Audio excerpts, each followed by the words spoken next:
They humiliated her in front of the entire mall. Her husband pointed, his mistress laughed, his mother screamed, "Get out, you worthless nobody!" She said nothing and walked away. What they didn't know, that nobody was the hidden chairwoman of the $75 billion empire beneath their feet. By dawn, every lease vanished. The morning Coleman Plaza reopened. The sky was the color of new money. Balloons in the parking lot, a red ribbon across the doors, a brass band that a man named Marcus Coleman had paid for with money that was never his. Watch him. Standing on that stage in a gray suit, chin high, smiling like a king. He believed every eye belonged to him. He believed the whole mall was his kingdom. He was wrong about almost everything that day, but he didn't know it yet. Down in the crowd, a woman moved quietly through the noise. Soft face, simple dress, a copper bracelet on her wrist, worn thin from years of touching. Her name was Imani, and she was Marcus's wife. Nobody in that crowd looked at her twice. That was how she liked it. That was also their first mistake. She had come to support him. That was the whole reason she woke early, ironed his shirt, kissed his cheek while he slept. She had spent 10 years making this man feel like a giant. She thought today she would clap for him from the front row, but when she reached the stage, another woman was already standing where a wife should stand. Her name was Brielle, young, sharp, a leasing badge clipped to her jacket that Marcus had signed off 2 weeks earlier, in secret. She stood at his shoulder like she belonged there, and when she saw Imani coming, she didn't step back. She smiled, slow, cruel, a smile that said, "I already won, and you don't even know the game started." Have you ever felt the ground move under you while you're standing perfectly still? That is what Imani felt. Marcus leaned into the microphone. The band went quiet. The crowd leaned in. "I want to thank everyone for coming," he said. "This plaza is entering a new season, a bigger season, and I've decided to move forward with people who match where I'm going." He turned. He looked right at his wife, and in front of hundreds of people, he pointed at her like she was a stain on his floor. "Some folks are built for the stage," he said, "and some folks are built to sit down and stay small. Imani, baby, go home. You're embarrassing the brand." The crowd made that low sound a crowd makes when it smells blood. Imani didn't move. She just looked at him. 10 years in one look. The nights she stayed up with him. The dreams she stitched into his tired shoulders. She looked for the man she married and could not find him anywhere in the stranger holding that microphone. Then his mother made it worse. Loretta Coleman came pushing through the front, all gold jewelry and loud perfume, her finger already raised. She had never liked Imani, thought her son had married beneath him, thought a quiet woman with no famous last name was a woman with nothing. "Get out!" Loretta screamed. "You worthless nobody. You lived off this family long enough. Off my son's name, off his money. Now you want to stand up here like you built something? Go! Off his money. Remember those words. We'll come back to them, and when we do, you'll understand why the narrator is smiling right now. And then, the third knife." Brielle stepped forward, close to the microphone, and spoke soft enough to sound kind and loud enough for everyone to hear. "Don't cry, sweetheart," she said. "It's nothing personal. Some women are wives, and some women are upgrades." The crowd laughed. Cameras lifted. A phone recorded the whole thing. A little girl near the front tugged her mother's sleeve and asked, loud in the sudden quiet, "Mama, why is that man being so mean to the nice lady?" Her mother shushed her fast. But out of the mouths of babes, isn't that always the way? The only honest voice in a crowd of hundreds belonged to a child who didn't yet know you were supposed to laugh along. Husband, family, outsider. Three people who should have protected her, all raising the same blade at the same time. That is what betrayal really is. Not one hand, three. And the deepest cut is never the words themselves. It's that they came from the mouths that once said, "I love you, welcome to the family, I've got you." Betrayal only hurts because trust came first. And what did Imani do? She said nothing. She reached up and touched the copper bracelet on her wrist, the way some people touch a cross when the fear gets too big. She looked at Marcus one last, long second. Then she turned, and she walked out of that plaza with her back straight and her chin level, past the balloons, past the band, into the parking lot, into the sun. She did not cry where they could see her. A quiet woman knows how to save her tears for a room with no audience. Behind her, the crowd was already moving on, already laughing, already forgetting. That is the thing about a public shaming. To the people watching, it lasts a minute. To the person on that stage, it lasts a lifetime. Marcus turned back to his microphone like he'd only swatted a fly. Loretta fixed her gold and smiled for the cameras. Brielle slid her arm through his and rested her head on his shoulder, in the exact spot where a wife's head had rested for 10 years. Did any of them feel it? That small, cold wind that blows through a room right before everything changes? No, they felt only their own applause. Now, watch closely, because I want you to catch what everyone in that crowd missed. Off to the side of the stage stood a tall man in a dark suit. Meridian Property Group ran the malls in that whole region, and this man was one of their regional executives. He had never met Imani, but he had seen a photograph once, in a locked file, at a level of the company most people don't even know exists. And when he saw her face in that crowd, his own face went gray. His hands started to shake. He pulled out his phone, turned his back, and whispered 8 words no one heard over the band. "She's here. She saw everything. God help us." Nobody noticed him. Nobody ever notices the quiet ones. That was their second mistake.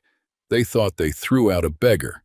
They had just declared war on the one hand that fed them all. But to understand why she didn't cry, we have to go back. Back to a dirt road, a copper bracelet, and a promise made by an old woman who knew exactly who her granddaughter would one day become. Long before the mall, before the marriage, before the money, there was a small town in the deep south where the roads turned to red dust in July and the porches sagged like tired old men. That is where Imani grew up, poor, barefoot half the summer, raised by her grandmother, a woman the whole town called Grandma Odessa, though she was grandmother to only one child in that house. Grandma Odessa had hands like tree bark and a spine like iron. She cleaned other people's homes for a living and never once bent her head to do it. She raised Imani on 2 things, cornbread and truth. "Baby," she would say, rocking on that porch at night, "the world is gonna look at you and think soft means weak. Let 'em think it. Soft is how the river wins. Soft water cuts the hardest stone. You hear me?"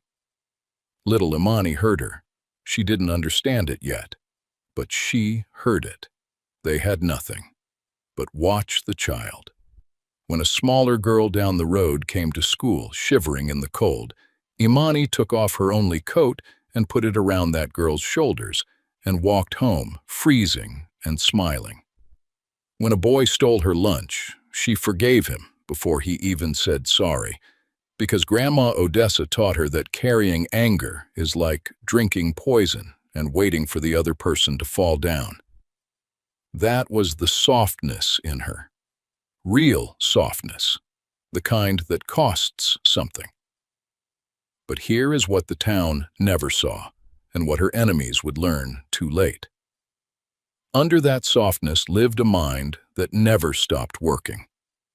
While the other children played, little Imani sat on the church steps and watched the grown folks. She watched who kept their word and who didn't. She watched the shopkeeper who let a struggling mother pay next week. And she watched that same shop grow because the whole town trusted him. She learned, before she was 12 years old, that the quiet ones who keep their promises end up owning the street, while the loud ones who break them end up begging on it. Grandma Odessa saw it in her. One evening, she watched her granddaughter carefully save half a piece of cornbread for a hungry neighbor's child, and she shook her head and laughed low. "Lord," the old woman said, "you got a soft heart and a steel mind.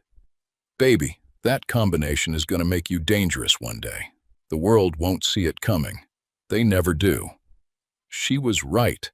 The world never did. On the night Imani turned 16, Grandma Odessa took a small copper bracelet out of an old tin box. It wasn't worth $1 at any store. But the old woman held it like it was the crown jewels. "This was my mother's," she said, and she slid it onto Imani's thin wrist. "Now it's yours, and I'm going to tell you the one thing you'll need when the world gets ugly. Are you listening?" "Yes, Grandma." The old woman took her granddaughter's face in both hands. Her palms were rough from a lifetime of other people's floors, but they were the gentlest thing that girl ever felt. Never beg for a chair that already belongs to you. Imani blinked. "What does that mean?" Grandma Odessa smiled a slow smile. "One day it'll mean everything. You'll be standing in a room full of people trying to make you feel small. And you'll remember that you don't ask for your seat. You already own it. You just walk in and sit down. Now hold on to that bracelet, because there was something engraved on the inside of it that even Imani hadn't read closely yet. And when she finally does, near the end of this story, it's going to break your heart and lift it in the same breath."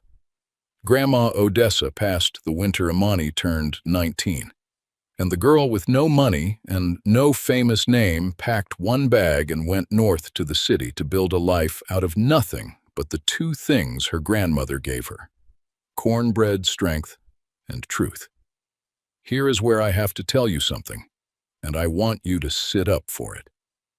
For 10 quiet years, while the whole world looked at Imani and saw just a wife, she was doing something in the dark that not one soul around her ever suspected. She had an eye. She could look at a dying shopping center, half the stores empty, the roof leaking, the owners drowning, and see the life still hiding inside it. She started small. One failing plaza that everyone said was a graveyard. She bought it quietly, under a company name with no face on it, fixed what was broken, filled it with honest little shops, and made it breathe again. Then she did it again and again, city after city. She saved the ones nobody else believed in. She never put her name on a building. She never posed for a magazine. She let the world think the fortune belonged to some mysterious figure it would never meet. Let me show you how she worked, because it tells you everything about who she was. When Imani bought a dying plaza, she didn't fire the workers the way the big money always did. She walked the halls first. She sat with the janitor and asked what was really broken.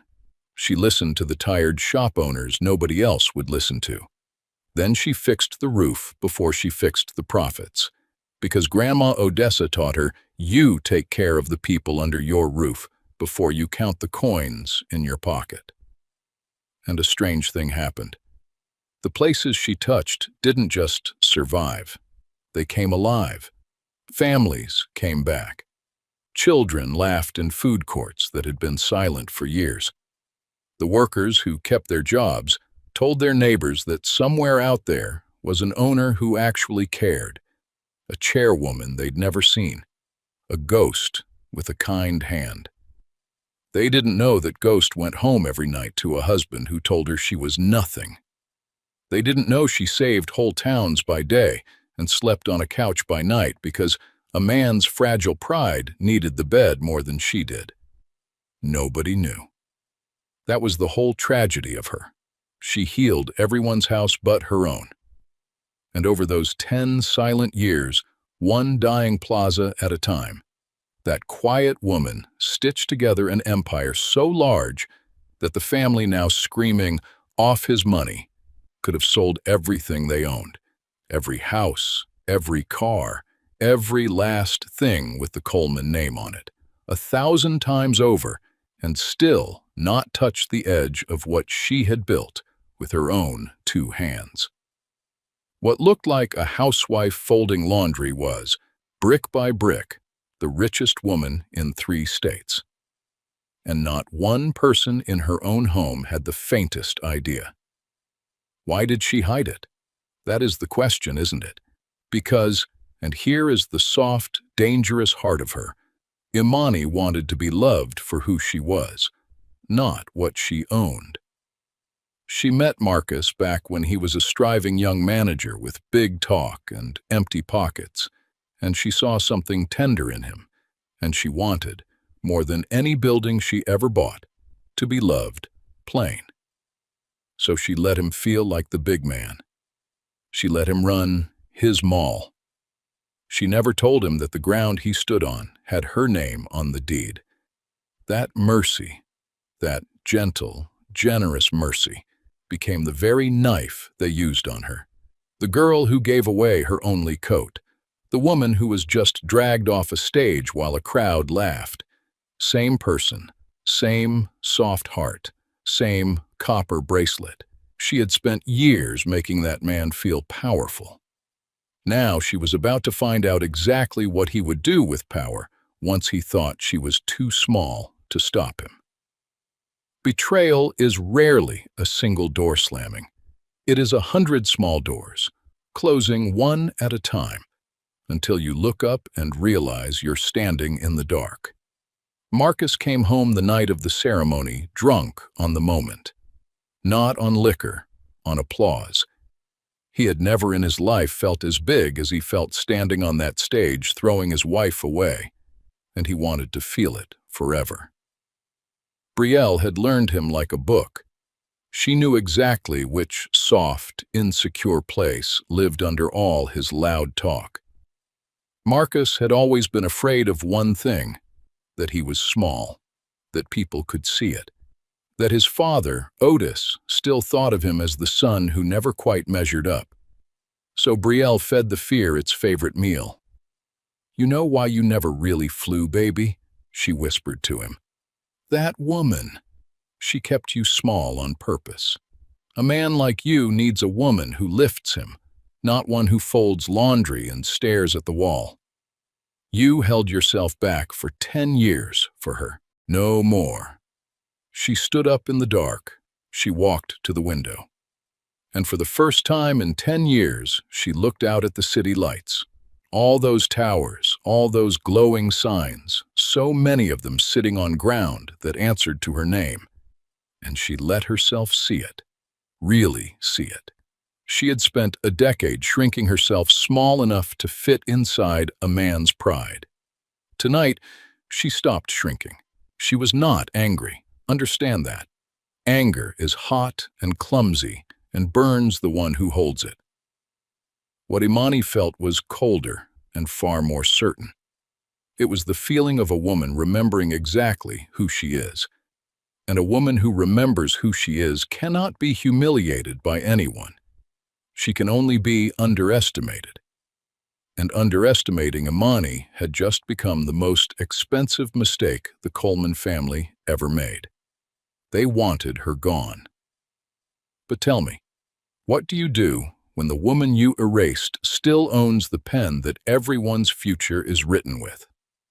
The next morning, before the sun was fully up, the board of Meridian Property Group received a single email, 10 words in the subject line. And what happened next, not one person in that mall saw coming. 3 days later, an urgent notice went out that made the whole plaza go cold with fear. Meridian Property Group had called an emergency meeting.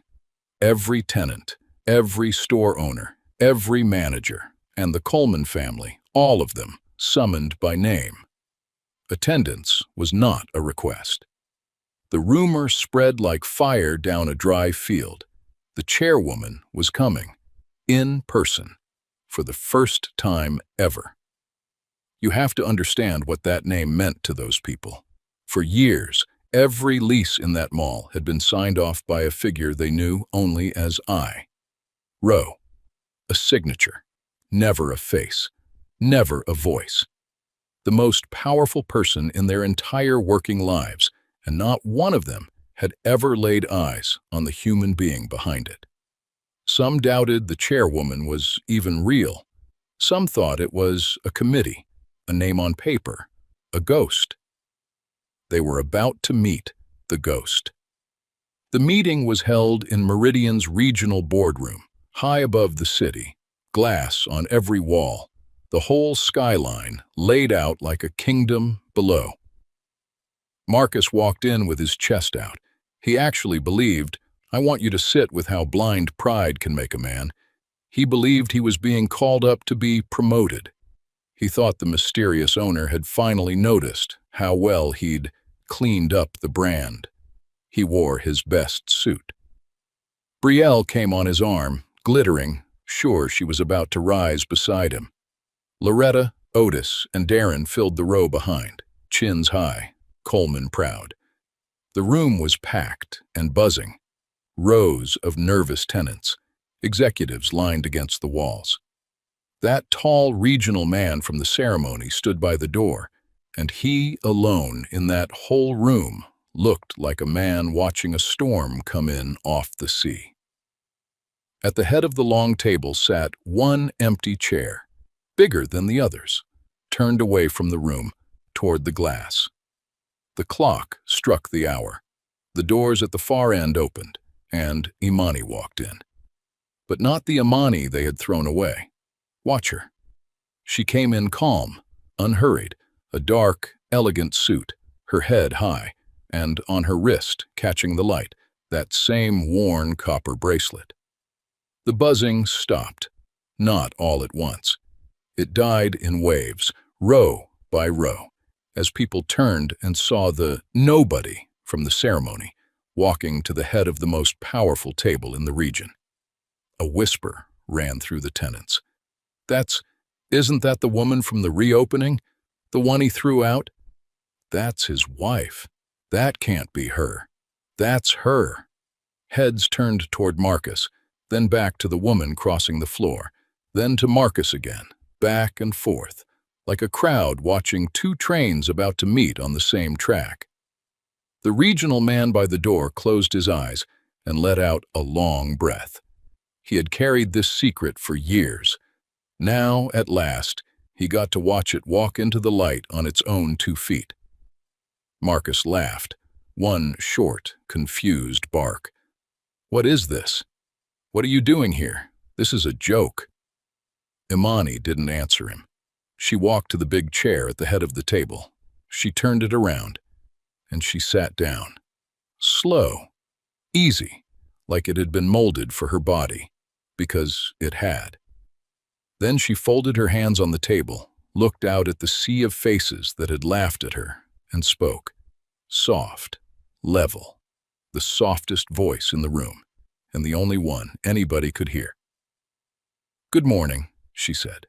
I'm the chairwoman you've all been so afraid to meet. My name is Imani. My maiden name, the name on every lease you've ever signed, is Rowe. You could have heard a pin drop from the street below. Every store in this region rents from me, she went on, gentle as Sunday. Every light you turn on, every door you unlock in the morning sits on ground that belongs to me. Every paycheck in that plaza signs through my company before it ever reaches a hand. Her eyes moved, slow, until they landed on her husband, including his. Marcus's face fell apart in pieces. First, the smile, then the color, then the pride, last of all, sliding off him like a mask that was never really glued on. Behind him, Brielle had gone very still. Her eyes moved fast, doing math, the way a person does when the floor they were standing on turns to water. Loretta's mouth opened and closed, and no sound came out. The loud woman, finally silent. Otis and Darren sat frozen, their Coleman pride hanging in the air with nowhere left to land. That's not possible, Marcus stammered. You fold laundry. You don't even— I don't even what, Marcus? She said. No anger. That was the terrible part. There was no anger anywhere in her. I don't even matter. You said that on a stage. You let your mother scream it. You let a stranger call me an upgrades leftover in front of 300 people, and all of you were standing on my floor while you did it. Now, remember the loops. Remember I told you to watch. Here is where the truth comes home. Someone in the room, trying to make sense of it, whispered the word Chairwoman, and a small tremor went through Imani, the same flinch some of the staff had seen for years whenever anyone said the word chair. Now, at last, the room understood why. Grandma Odessa had promised her a chair she would never have to beg for. For 10 years, Imani had sat at every table as a guest, a wife, a nobody, flinching at a word that named a thing she owned but had never let herself take. Until today. And the engraving. She turned her wrist so the copper caught the light, and though only the front row could read it, she said the words out loud for the whole room, the words her grandmother had cut into that metal a lifetime ago. The quiet ones own the room. Let me tell you about the fortune, one last time, and then we will never speak a number again, because the number was never the point.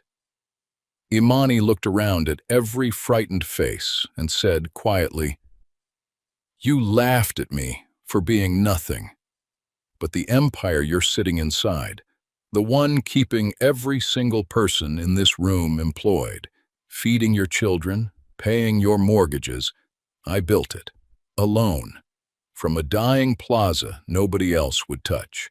While you called me a beggar, I was the reason none of you ever went hungry. I never told you, because I wanted to be loved for me.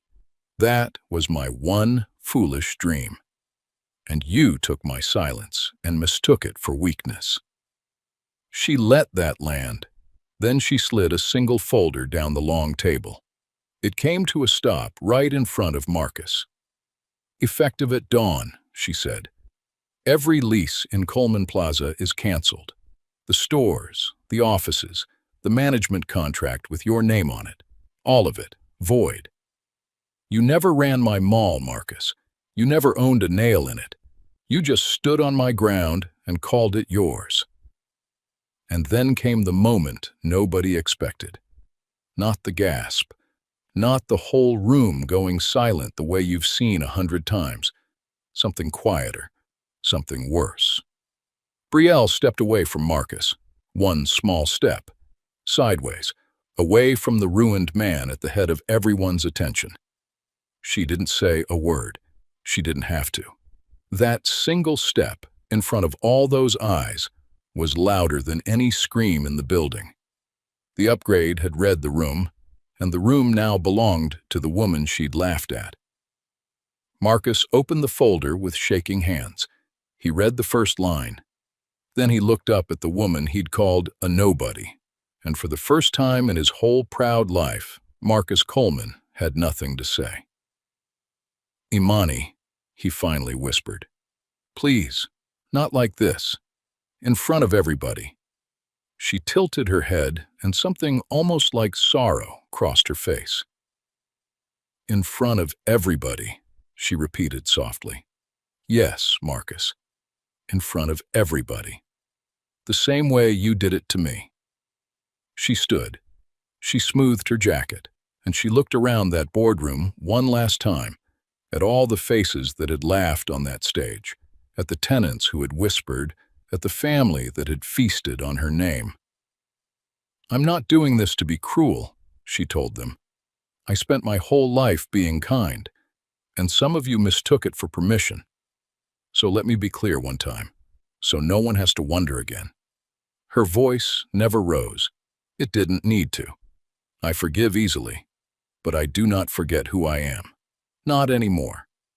No shouting, no tears, just a quiet woman, finally sitting in the chair that was always hers. Karma is not always loud. Sometimes it just arrives on time, sits down, and starts collecting. By dawn, the very dawn Imani had promised, it was done. The leases went void at the stroke of morning. The stores in Coleman Plaza got their notices, and the man whose name hung over the door found out the truth in the cruelest way possible. He had never owned the door, the name, or the ground it swung on. Marcus Coleman had spent years being called the man who ran the plaza, and in a single sunrise he became what he'd always secretly feared he was, small and holding nothing. His office was cleared by 9. The staff who had laughed with him now couldn't meet his eyes. He stood in the emptying plaza he thought was his kingdom and watched movers carry out the throne that was never his.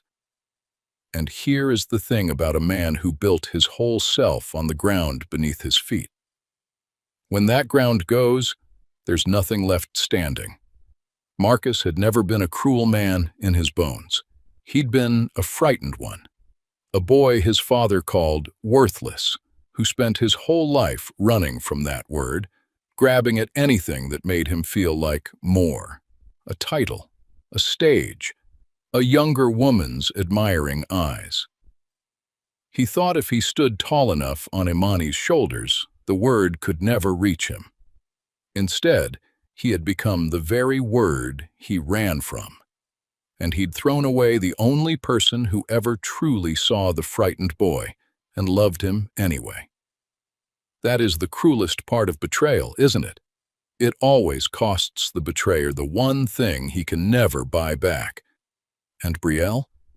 She was already gone.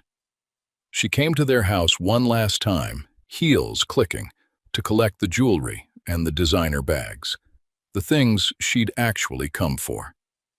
Marcus grabbed her hand at the door, begging, "Wait, we can fix this.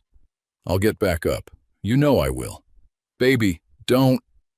She looked at him the way you look at a coat that's gone out of style. "Fix what?" she said. "There's nothing left to fix. I don't do broke, Marcus. Never did." And she walked out. She was never there for him. She was there for the height she thought he stood on. The moment the ground gave way, so did she. The very betrayal he'd committed against his wife came flying back and hit him square in the chest, wearing the same cold smile he'd once found so beautiful. Then came the family, the crows who'd laughed over dinner. Otis and Darren showed up at Meridian's offices in their Sunday suits, hats literally in their hands, suddenly remembering that Imani was family.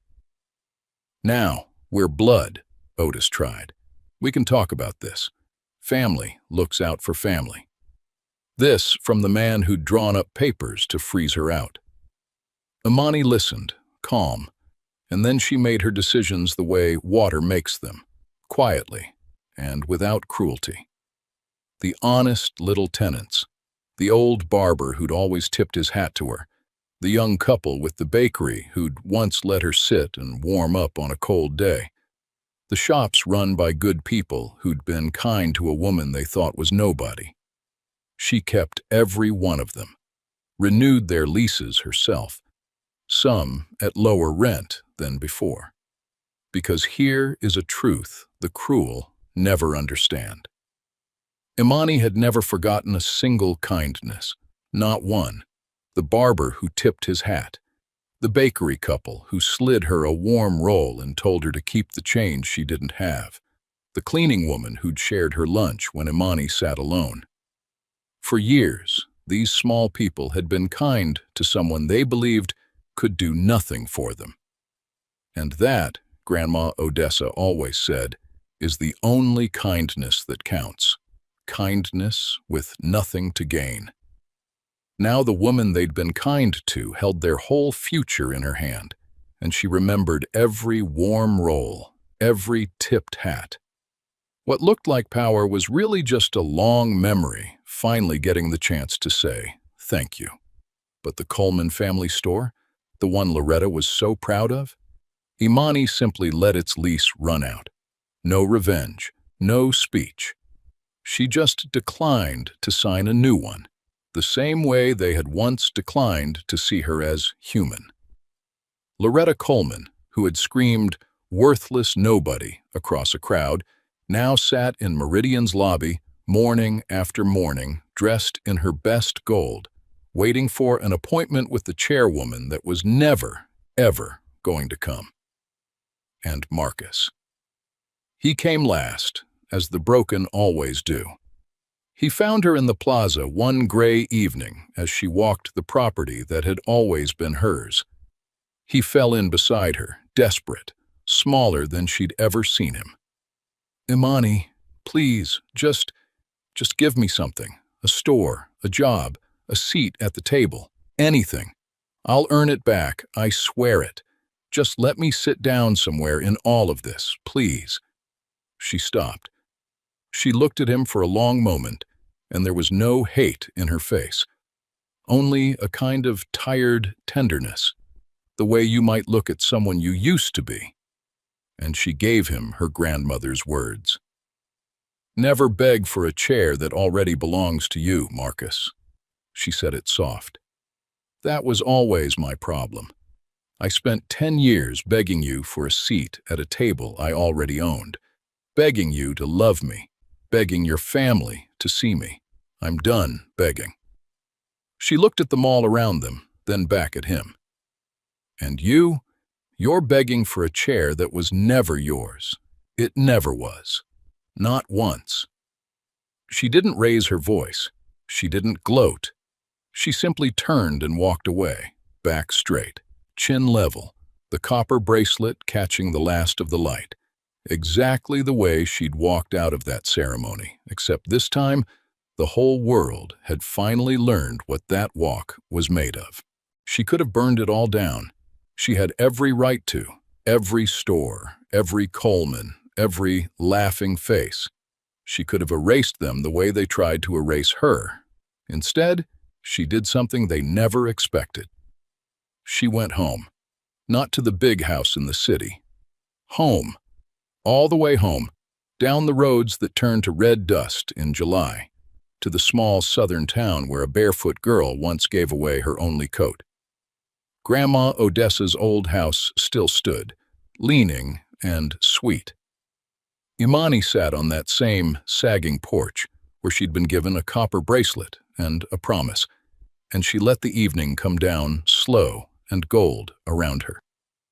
And then she did the truest thing in this whole story. With a small, quiet piece of her fortune, she reopened a struggling little community mall a few towns over, the kind of place the big money always leaves to die. She filled it with shops for families who had nothing, a clinic, a room where kids could do homework, where it was warm. She didn't put her name on it. Of course she didn't. The quiet ones never do. The girl who once gave away her only coat, still giving.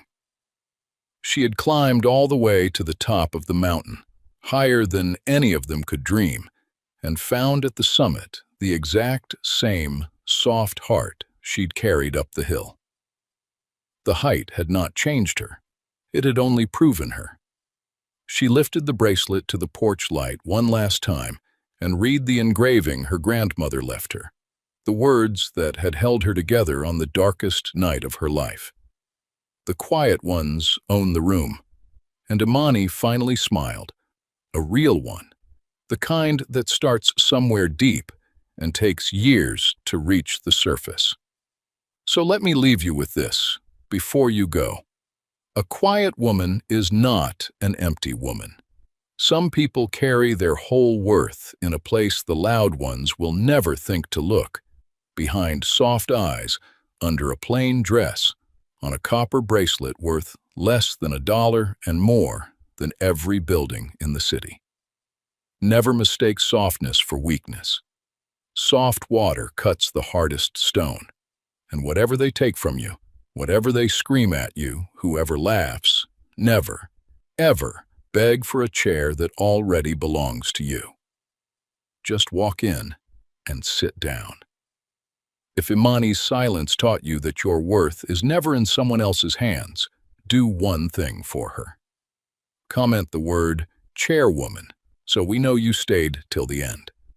Like this story, share it with someone who needs to hear it, and subscribe, because next time, the quiet one might just be you. See you in the next story.